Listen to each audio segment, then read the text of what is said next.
Bijnor Lok Sabha seat जो है वो काफ़ी चर्चा में है। वो काफ़ी चर्चा में होने की इसकी कई वजह है। पहली वजह तो ये है कि ये देश में राष्ट्रीय प्रदेश पर चर्चा की वजह इसलिए बन गई क्योंकि आरएलडी यहाँ से चुनाव लड़ रही है और चुनाव से ठीक पहले आरएलडी एनडीए में शामिल हुई थी। इसके अलावा दूसरी महत्वपूर्ण बात यह है कि पूरे फर्स्ट फेज में कहीं बहुजन समाज पार्टी और कहीं चुनाव लड़ते हुए दिखाई दे रही है और समाजवादी पार्टी कहीं गौण है जहाँ दिखाई नहीं दे रही है, वो भी बिजनौर लोकसभा सीट है। इसके अलावा और भी कई महत्वपूर्ण चीज़ें हैं, जैसे यहाँ जयंत चौधरी की प्रतिष्ठा लगी हुई है दांव पर, और भारतीय जनता पार्टी पर भी ये दबाव है कि वो अपने गठबंधन धर्म को बहुत मजबूती से निभाए। इसके अलावा ये भी एक महत्वपूर्ण बात है कि यहाँ से जो चुनाव लड़ रहे हैं चंदन चौहान, वो युवा चेहरे हैं, उनके परिवार की बड़ी सामाजिक स्वीकार्यता है और बहुत सेकुलर भी वो रहे हैं और बहुत उनका परिवार का अधिक सम्मान है। लेकिन इस पूरे चुनाव में हमने एक चेहरा देखा है, चंदन चौहान की कैंपेनिंग में उनकी पत्नी, उनकी धर्मपत्नी श्रीमती याशिका चौहान जो हैं वो काफ़ी लोकप्रिय रही हैं। उनको बहुत लाइमलाइट मिली है, बहुत लोगों ने उनको पसंद किया है और आप जानिए कि एक दिन में 18 कार्यक्रम उन्होंने किए और पूरी लोकसभा में उनकी डिमांड बहुत ज़्यादा थी। जब ऐसे समय जब मुख्यमंत्री प्रचार करने आ रहे हो, प्रधानमंत्री प्रचार करने आ रहे हो, तो सबसे ज़्यादा लोकप्रियता अगर कोई हासिल कर रही थी तो उनकी धर्मपत्नी याशिका चौहान वो लोकप्रियता हासिल कर रही थी। तो इत्तेफाक से आज चूँकि हमको जो है वो बहुत प्रयास किया तो आज उनका समय मिल गया है। नमस्ते भाभी जी। नमस्ते। और जाहिर है कि हम जानना चाहेंगे कि आज आप थोड़ा रिलैक्स फील कर रही हैं? रिलैक्स ही हैं हम, ऐसी कोई बात नहीं है, लेकिन हाँ कल हमारी वोट है तो बाद में 19 तारीख के बाद होगा रिलैक्सेशन या जो भी है। तो अभी भी मतलब वर्क कर रही हैं? बिल्कुल। अच्छा, जब अभी हम आए थे आपका इंटरव्यू करने के लिए तो मैंने देखा कि आप स्टाफर्स को भी डायरेक्शन दे रही थी, तो क्या चुनाव में कैंपेनिंग के साथ साथ एडवर्टाइज मैनेजमेंट, ये सोशल मीडिया मैनेजमेंट भी आप ही देख रही थी? नहीं, ऐसी कोई बात नहीं है, हम सब मिलके काम कर रहे थे और चुनाव लोकसभा का बहुत बड़ा है और पहले चरण में हमारा इलेक्शन आया है तो जाहिर सी बात है समय थोड़ा सा कम था तो सब मिलके काम कर रहे हैं। पूरा परिवार ही जुट गया? हाँ, मैनेज सब और सब लोग साथ थे, सब साथ। मैंने देखा आपकी पहली बार, मतलब उससे पहले हमने कभी नहीं देखा, आपके ससुर साहब संजय चौहान जी, वो भी चूँकि हमारे उस समय मैं भी पत्रकारिता करता था, यंग था काफ़ी, तब तो 15 या 16 ईयर्स का था, लेकिन तब भी आपकी जो सासू माँ हैं उनको प्रचार में हमने नहीं देखा था। और चंदन चौहान जी तो उस समय पढ़ाई कर रहे थे तो प्रचार में हमने उनको भी नहीं देखा था। लेकिन इस बार हम देख रहे हैं कि आपकी सासू माँ वो भी प्रचार में दिखाई दी कुछ जगह पर, आपके देवर सिद्धार्थ वो भी कुछ जगह प्रचार में दिखाई दिए और आपकी देवरानी साक्षी जी वो भी प्रचार में दिखाई दी और आप तो पूरे कैंपेनिंग को ही लीड कर रही थी। तो इस बार पूरे परिवार ने बिल्कुल पूरी ताकत से दम लगाने की सोच ली? देखिए, मुझे ऐसा लगता है कि चुनाव के समय अगर हम अपने मतदाताओं तक नहीं पहुंच पाए तो ये कमी हमारी होगी। तो जितना समय मिला हम सब ने यही कोशिश करी कि हम लोगों के बीच तक पहुंचें, क्योंकि हम ये जानते थे कि हमारा लोकसभा क्षेत्र बहुत बड़ा है। यहाँ पुरका जी से शुरू हो जाता है, मीरापुर है, फिर हमारा हस्तिनापुर किला, फिर चांदपुर अगर आप जाएंगे तो वो अलग ही कोना है। तो सब कोशिश यही थी कि सबके बीच में पहुंचे। तो जैसे 5 विधानसभाएं हैं आपके लोकसभा क्षेत्र में, पुरका जी का एक छोर और हस्तिनापुर का दूसरा छोर 150 किलोमीटर का पड़ता है, तो जरा मैं जान लूँ, ये समझ लूँ कि पूरे इस चुनाव प्रचार में ऐसी कौन सी विधानसभा है जहां आप नहीं जा पाई, या 5 में गई हैं? मैं 5 में गई हूँ। 5 में गई हैं। और अगर हम फिगर आउट करें, चूंकि आप तो बहुत सीनियर एडवोकेट हैं, नहीं ऐसी बात और नहीं। फिगर आउट करूं तो क्या आपके पास ये फिगर है कि आपने इस पूरे कैंपेनिंग में कितने प्रोग्राम किए होंगे? ऐसे नहीं, मैं काउंट तो नहीं किया, लेकिन हाँ कोशिश यही करी कि सुबह उठते ही हम लोगों के बीच में जाएं और रात 12, 1, 2 चाहे जितनी बज जाए। एक दिन में कितने प्रोग्राम आप कर रही थी? 18 से 20 कभी। 18 से 20। तो अनुमान लगाएं तो आपने 15 दिन कैंपेनिंग की होगी? ज़्यादा की होगी, 20 दिन की होगी। जी बिल्कुल। 400 कार्यक्रम किया शायद, अब किसी दिन 18, किसी दिन 10, किसी दिन 20, किसी दिन 11, कुछ इसी तरह। लेकिन हाँ ये था कि पूरे दिन कैंपेन करी, खाली नहीं बैठे हम। आप पेरेंट मदर हैं, 2 बच्चे हैं आपके हैं? जी। गुड। तो बच्चे जो हैं वो जब आप सुबह निकलती थी किस समय? सुबह वैसे तो हम लोग यहाँ पर सब लोगों को देखना होता था, 8 बजे निकल जाते थे। 8 बजे निकलती थी और 12 बजे आती थी। हाँ, ओके। 11, 12, 1, कुछ टाइम फिक्स नहीं था। बच्चे आपके वो रह लेते थे घर? बच्चों को पता था कि अब मम्मी रेडी हो गई हैं, मम्मी कैंपेन के लिए जा रही है। तो कल मेरे बच्चे बोले, कल जैसे हमारा प्रचार जल्दी खत्म हो गया था तो मैं जल्दी आ गई थी, तो बच्चों ने मेरे से जरूर पूछा ये कि 19 की वोट है, आप आज क्या कर रहे हो घर पे? ओके। जी जी तो आपने उनको बताया गणित? तो मैंने उन्हें समझाया कि नहीं, हमारा कैंपेन बस आज तक के लिए था, 19 अब लोगों को हम समझा चुके हैं, अब 19 को सब मतदान हमारा। कितने बड़े बच्चे हैं? एक 6 साल का एक ही है और एक 8 साल का है। तो ये 8 वाले का सवाल था या 6 साल वाली का सवाल था? दोनों का दिमाग एक जैसा चलता है। अरे interesting, very nice. But they did ask के आप, मैं भी शॉक्ड हो गई कि आपको तो 19 तक जाना था, वोट है पापा की 19 को, आप यहाँ क्या कर रहे हो? ओके, वो देख रहे हैं ना पूरा परिवार लगा हुआ है तो उनके मन में हाँ, भी बच्चे हैं, एक्साइटमेंट है बच्चों को। Very good. ईश्वर से प्रार्थना करते हैं कि उनका एक्साइटमेंट जो है वो सकारात्मक हो और उनके पापा जो है वो चुनाव जीत जाए। Thank you. और इसके बाद जो है वो जो दिन भर की एक्टिविटी होती थी, जैसे आप 8 बजे निकल गए, 12 बजे लौटे, तो इस पीरियड में तो कभी ऐसा हुआ 20 दिन की कैंपेनिंग में कि जैसे आप खाना बनाती हैं, नाश्ता बनाती हैं, तो अवसर मिला कि पति को खाना खिला दें या बना दें? बिल्कुल भी नहीं, ये अवसर नहीं मिला। सुबह कोशिश करते थे कि जब भी यहाँ पर रहें, क्योंकि ये अक्सर घर कम ही रहे हैं कैंपेन के लिए, अपनी जहाँ जहाँ विधानसभा में कार्यक्रम थे वहीं वहीं रुके हैं। गुड। लेकिन सुबह का यही कोशिश रहती थी कि सुबह जल्दी जल्दी से बना दें कुछ और खा लेंगे, क्योंकि पूरे दिन तो फिर ऐसे ही रहता है। क्या खाना पसंद करते हैं चंदन चौहान साहब? अब तो फिलहाल जब तक इलेक्शन ये चल रहे हैं 19 तक, तो कुछ खाना पसंद नहीं कर रहे हैं। नहीं, जनरली इनको पसंद क्या है? बहुत लाइट। बहुत लाइट? बहुत लाइट। लेकिन वजन तो बढ़ गया है थोड़ा सा। हाँ, वो इसलिए क्योंकि ध्यान नहीं रख पा रही हूँ, थोड़ा सा शेड्यूल का ऐसे ही हो रहा है। गुड।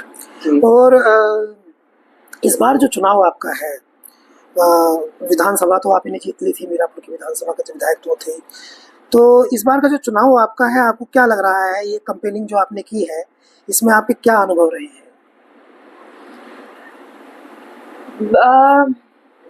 बहुत डिफरेंट, हर विधानसभा का अलग अलग। लेकिन एक चीज कॉमन थी कि बाबूजी को और पिताजी को मैं जहां जाती थी वहां हर कोई जानता था, हर कोई उनका नाम लेता था, और उनकी वजह से बहुत स्नेह, आशीर्वाद और बहुत ही खुले हाथों से बिल्कुल हमें वेलकम किया गया। हम जहाँ जहाँ गए बड़ा लाभ मिला आपको इस बात का। अभी तक हम देखें तो जैसे ये समझाना कठिन था कि अभी आप 1 साल पहले ही समाजवादी पार्टी और रालोद के गठबंधन में विधानसभा का चुनाव जीत करके आए, और उसके अब लोकसभा का जब चुनाव आया, यानी उसके बाद का नेक्स्ट चुनाव है, तब आप एनडीए गठबंधन में हैं। तो मैं समझता हूँ कि परिवार की बड़ी भूमिका रही लोगों को समझाने में। लोग 3 पीढ़ी से जुड़े हुए हैं। 3 पीढ़ी से जुड़े हुए हैं और बड़ा स्नेह कर देते हैं लोग। पुरानी बातें वो अब कैसे भूलेंगे, बाबूजी के साथ ही रहे हैं, उनके साथ ही आज मेरे सिर पे, बल्कि सुबह भी कोई आए हुए थे तो यही बता रहे थे कि हमने बाबूजी को चुनाव लड़ाया, वोट दी, तुम्हारे पिताजी को चुनाया, लड़ाया, वोट दी, अब पोते को भी चुनाव लड़ाएंगे, वोट देंगे। तो ये सबका स्नेह, आशीर्वाद है। आपको ये कहना चाहिए था कि मैं आपके जो है वो सताई होने की प्रार्थना करती हूँ और ये आशा भी करती हूँ कि आप अपने पड़पोते को भी चुनाव लड़ाए, वोट दें। जितना प्यार मिल रहा है वो भी इतना ज्यादा है कि कहने के लिए कुछ शब्द ही नहीं है। जितना कहूँ उतना कम है, शब्द नहीं है इस चीज को एक्सप्रेस करने के लिए कि लोग कितना स्नेह और आशीर्वाद दे रहे हैं। जैसे आपका खुद का एक पॉलिटिकल बैकग्राउंड है और आप हरियाणा की हैं, और एक वायरल हो रही है वीडियो सोशल मीडिया पे, हरियाणा के मुख्यमंत्री नायब सिंह सैनी ये कह रहे हैं कि भाई इसको चंदन को जरूर जिता देना, जो हमारा दामाद है। वो कह रहे हैं पाहुना, पाहुना कुछ कह रहे हैं। दामाद जी। हाँ, तो हमारा दामाद है और इसके घर में हमारी लड़की है। जी। आपने देखी वो वीडियो? बिल्कुल देखिए। क्या है, कैसा लगा आपको और कैसे पता चला आपको? आप थी मंच पर उस समय? नहीं नहीं, मैं बिल्कुल नहीं थी, बल्कि रैली, हम लोग के चुनाव का समय कम था, लेकिन बीच बीच में सभी बड़े बड़े नेता, मुख्यमंत्री जी, प्रधानमंत्री जी, हमारे राष्ट्रीय अध्यक्ष जी रैली कर रहे थे, तो मैं कैंपेन कर रही थी, मैं विधानसभा में थी। Very nice, good idea. ये है योजना। तो योजना ये थी एक्चुअली कि पब्लिक के टच में आपको रहना था और नेताओं के टच में जो है वो कैंडिडेट जी को रहना था। मतलब लोगों को, हाँ, ऐसा नहीं फील होना चाहिए कि चुनाव लड़ रहे हैं और हम, वो महत्वपूर्ण नहीं है। दोनों चीजें महत्वपूर्ण है। हाँ, आप ये कहना चाहते थे कि दोनों चीजें महत्वपूर्ण है, और वो चूंकि महत्वपूर्ण है तो उनके नजदीक आपके, उन्होंने ज्यादा स्वागत किया होगा आपका और अच्छा लगा होगा। मुख्यमंत्री जी देखिए, जैसे आपने पूछा अभी, हरियाणा से वो आए, बहुत बड़ी बात थी, बहुत बड़ी बात। वो हमारे हक में वोट की अपील करके गए और मुझे अपनी बेटी माना उन्होंने। मैं इससे ज्यादा उनका क्या कह सकती हूँ। पिता के समान उन्होंने मेरे लिए, आपके विधायक जी के लिए अपील करी, मुझे बेटी माना स्टेज पे, सबसे अपील करी अपने समाज से। मेरे पास तो शब्द ही नहीं है उनका धन्यवाद करने के लिए। तो आपके परिवार का पूर्व परिचय है उनसे?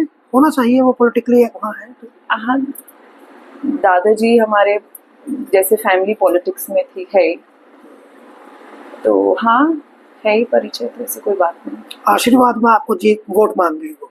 आशीर्वाद दिया उन्होंने, मैं उनका धन्यवाद करती हूँ कि वो बिजनौर आए और उन्होंने मुझे आशीर्वाद दिया, प्रत्याशी जी को आशीर्वाद दिया, हमारे हक में अपील करी। काफी असरदार रहा वो, जो कि समाजवादी पार्टी के जो यहाँ प्रत्याशी हैं दीपक सैनी जी, कंसल्टेंट होकर के उनको सैनी वोट बैंक उनकी तरफ जा रहा था और उनका वो सामान्य तौर पे आते, सामान्य तौर पे वोट मांगते तो उतना असरदायक बात ना होती, लेकिन वो जो उन्होंने ये कहा कि भाई ये हमारा दामाद है और मेरी बेटी है इनके घर में, थोड़ी ज्यादा असरदायक बात रही।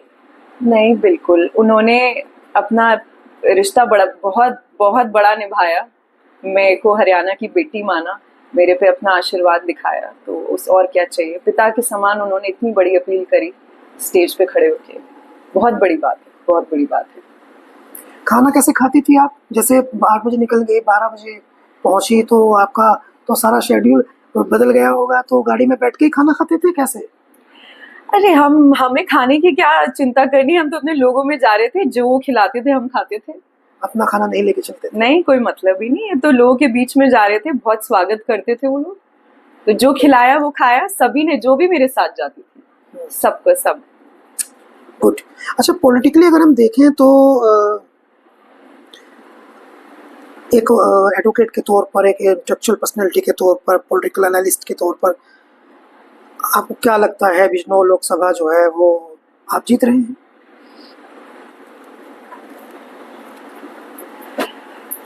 लोगों में जोश है। मैं समझता हूँ कि आप ये बात बताते समय ये थोड़ा सा ध्यान में रखें कि आप जो है वो चंदन चौहान जी जो हैं उनकी पत्नी हैं, मगर इन्फ्लुएंस ना हो इस बार आपकी बात जो है वो, आपका नजरिया हो जो आपको दिख रहा है। मैं वही बोल रही हूँ, देखिए बड़ी बात मैं ज्यादा कहती नहीं, मैं यहाँ पर कुछ ज्यादा बड़ी बातें नहीं कहूंगी, अपना एक्सपीरियंस ही बताऊंगी कि जहाँ जहाँ 5 विधानसभा में मैं गई हूँ और 5 विधानसभा में लोगों का जोश है, 5 विधानसभा में जिस जिस घर में गई, हर घर में एक ही मांग थी।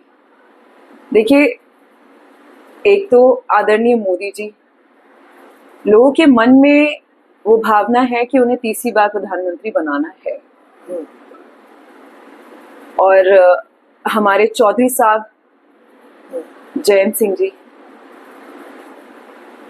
बड़े बड़े जो हैं हमारे नेता और नहीं, जैसे जो बड़े हैं, बुजुर्ग हैं, ओके, जिनके यहाँ मैं गई, वो बड़ा खुला आशीर्वाद देते हैं चौधरी साहब को, उन चौधरी चरण सिंह जी को याद करते हैं, अजीत सिंह जी को याद करते हैं, और जयंत सिंह जी से बहुत उम्मीदें रखते हैं, और पिताजी के करे हुए काम है बिजनौर में, हर कोई याद करता है, हर कोई।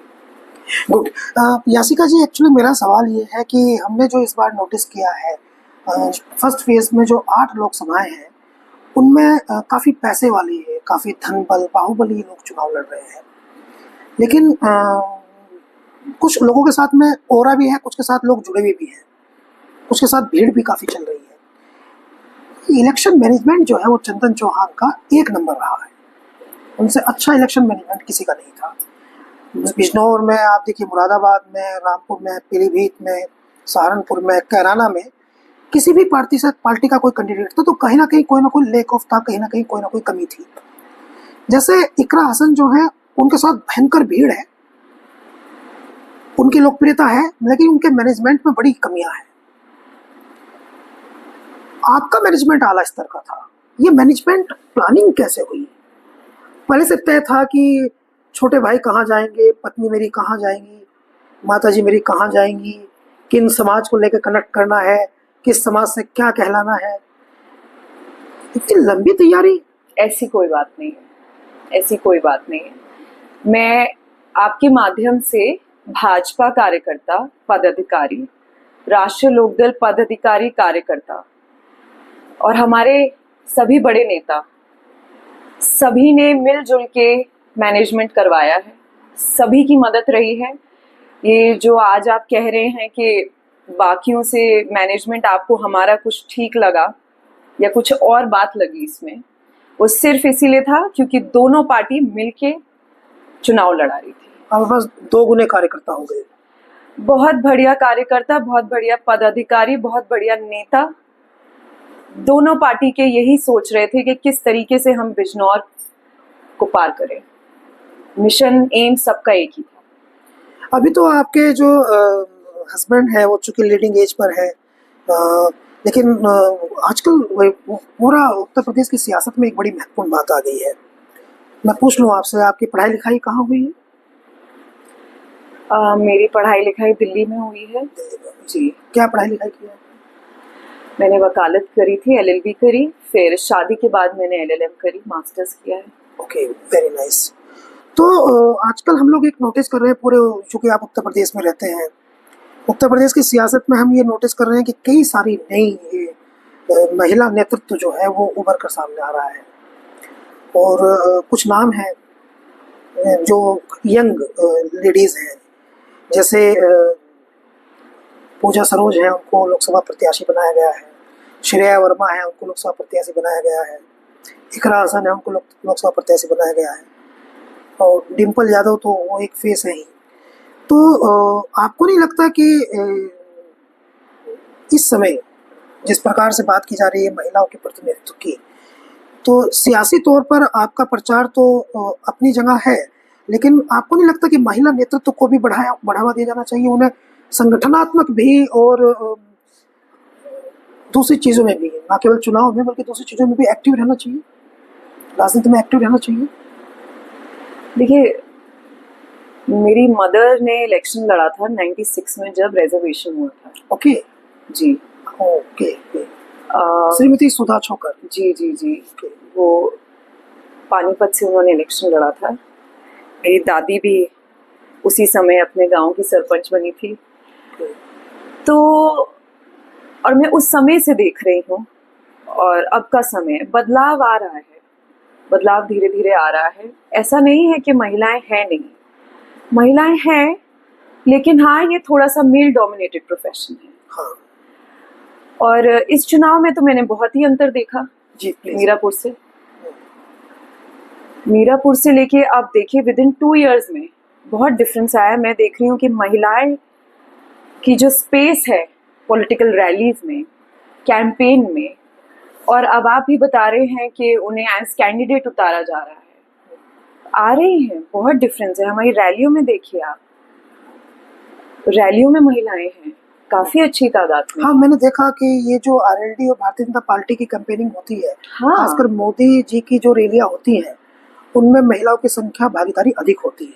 आप हमारे कार्यालयों पे जाके देखिए, मैं गई हूँ, मैंने मीटिंग ली है अपनी सारी कार्यकर्ता और पदाधिकारियों के साथ, दोनों ही टीम की। और उनकी आप मेहनत देखिए, उनकी मेहनत में कहीं कमी नहीं है, और जितना काम हमारे भाइयों ने किया है उतना ही काम हमारी बहनों ने किया है। ये बिग डिफरेंस है, ये और point to be noted। इस चीज के लिए इसका श्रेय मैं आदरणीय मोदी जी को देना चाहूंगी। उन्होंने इनकरेज कराया है महिलाओं को। दूसरे दल में ये बात इसलिए भी समझ में आती है कि दूसरे दल में समाजवादी पार्टी में हालांकि उन्होंने 3 प्रत्याशी जो मैंने नाम लिया वे तीनों समाजवादी पार्टी ने दिए हैं, लेकिन कार्यकर्ताओं की वहाँ महिला कार्यकर्ताओं की कमी है, और भारतीय जनता पार्टी में महिला कार्यकर्ता अधिक है, अधिक सक्रिय है। तो ये बात तो आपकी बल्कि इतनी अच्छी अच्छी कार्यकर्ता हैं, बहुत गजब गजब प्रोग्राम लगाए उन्होंने, साथ में रही मेरे। सुबह से जब मैं निकली हूँ अपने घर से तब भी वो निकली, और रात को जब मैं घर आई हूँ तभी वो रात को घर आई हैं। जयंत चौधरी जी कई बार ये कह चुके हैं कि उनके कार्यकर्ता भी कहते हैं कि हमने जो है वो एनडीए से गठबंधन किया है, लेकिन हमारी जो भाईचारे की राजनीति का एजेंडा है, भाईचारे का जो हमारी राजनीति है उसको हम नहीं बदलने जा रहे हैं, हम मिलजुल के ही काम करेंगे। बिल्कुल। तो आपको भी समझाने में दिक्कत हुई, खासकर वो मुस्लिम समाज के लोग जिन्होंने आपको विधानसभा में इकट्ठा होकर के कंसोलिडेट होकर के 90% वोट किया था, तो उनको आप कैसे कन्विंस कर रहे हैं? देखिए हम उनके बीच में, मैंने जैसे आपको पहले ही बताया, 5 विधानसभा में 3 पीढ़ियों के रिश्ते हैं, 5 में ही सब अपने लोग हैं। मुझे कहीं कोई ऐसी दिक्कत नहीं हुई, ना कहीं कोई किसी ने इस तरीके से मुझे लगा कि किसी के मन में नाराजगी है, कोई नाराजगी नहीं। बहुत खुले मन से सबने अपना वेलकम कराया और आश्वासन भी दिया है कि वो वोट हम ही देंगे। पॉलिटिकली आप कन्विंस हो गए हैं। और एक और अहम बात मैं आपसे ये जानना चाहता हूँ कि क्या इस बात की संभावना है कि जो आपकी स्किल है मैनेजमेंट की, जिस स्किल को, कंपेनिंग की जिस स्किल को हमने देखा है, कंपेनिंग लीड करना, ये एक्चुअली थोड़ा अलग सवाल है, लेकिन मैं ये मानता हूँ कि इसका जवाब आपको जरूर देना चाहिए। पश्चिम उत्तर प्रदेश की राजनीति में 2 ही स्किल्सफुल पर्सनैलिटीज़ हमने देखी हैं जिन्होंने कैंपेनिंग लीड किया। एक ने 2022 में कैराना विधानसभा लीड किया था, इकरा हसन ने, और 2022 में भी आप काम कर रही थी, लेकिन 2024 का जो लोकसभा चुनाव में, इसमें आपका जो टैलेंट है वो ज़्यादा एक्सपोज हुआ, डिस्प्ले आपका बड़ा रहा। शायद लोकसभा का चुनाव था, 5 विधानसभाएं थी, इसलिए आपका डिस्प्ले बड़ा रहा। कुछ ऐसा भी था कि तो दोनों ही आप, सवाल बड़ा महत्वपूर्ण है, दोनों ही आप गुर्जर समाज से आती हैं, और ये इत्तेफाक है, मैं आपको बता दूं कि इकरा हसन जो है वो जो आरएलडी के बिजनौर लोकसभा के कैंडिडेट है चंदन चौहान, वो उनकी बहन भी लगती है। एक्चुअली दोनों ही चौहान गोत्र के हैं, और चंदन चौहान के जो परिवार है बोलते कैराना का ही रहने वाला है।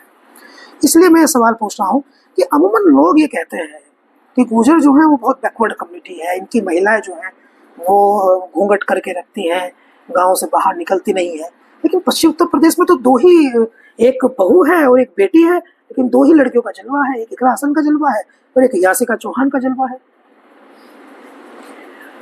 मैं देखिए, इकरा जी अपना इलेक्शन लड़ रहे हैं, पहले भी उन्होंने मेहनत करी है, और रही बात मेरी, मैं अपने पति के लिए टिकट, अपने पति के लिए वोट मांग रही हूँ, और अपनों के बीच में जा रही हूँ। मुझे जाना पसंद है अपनों के बीच में, ये, और मैं और क्या कर रही हूँ खास, मुझे और कोई मेरा एक्स्ट्रा, मैं इसको पता नहीं कि मैं किस तरीके से आपको बताऊं, लेकिन मैं 5 विधानसभा में जहां जहां गई हूँ, मैं वहां गई हूँ, पूरे मन से गई हूँ, ये सोच के कि ये मेरा परिवार है।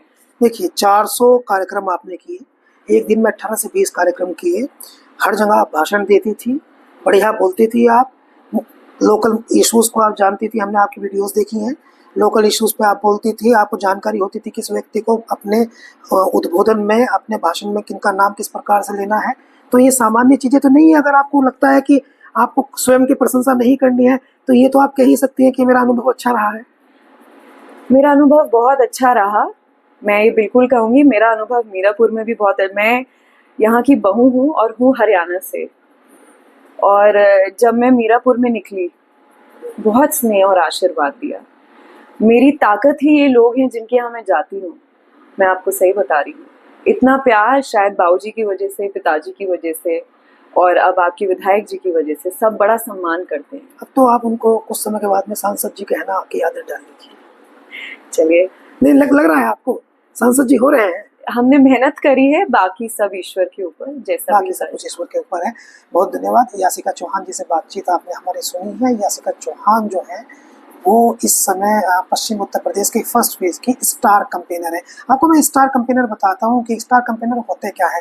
एक्चुअली विभिन्न राजनीतिक पार्टियां जो हैं वो अपने स्टार कैंपेनर की एक लिस्ट बनाती है और उन्हें प्रचार करने के लिए भेजती है। लेकिन ये स्टार कैंपेनर बनी इसलिए क्योंकि इन्होंने अपने पति को उनके सबसे महत्वपूर्ण लाइफ के सबसे महत्वपूर्ण चुनाव में उनको संबल देना था, उनको ताकत देनी थी, उन्हें शक्ति देनी थी और अपने पति का सारा मैनेजमेंट इन्होंने बहुत सुंदरता से निर्वाहित किया।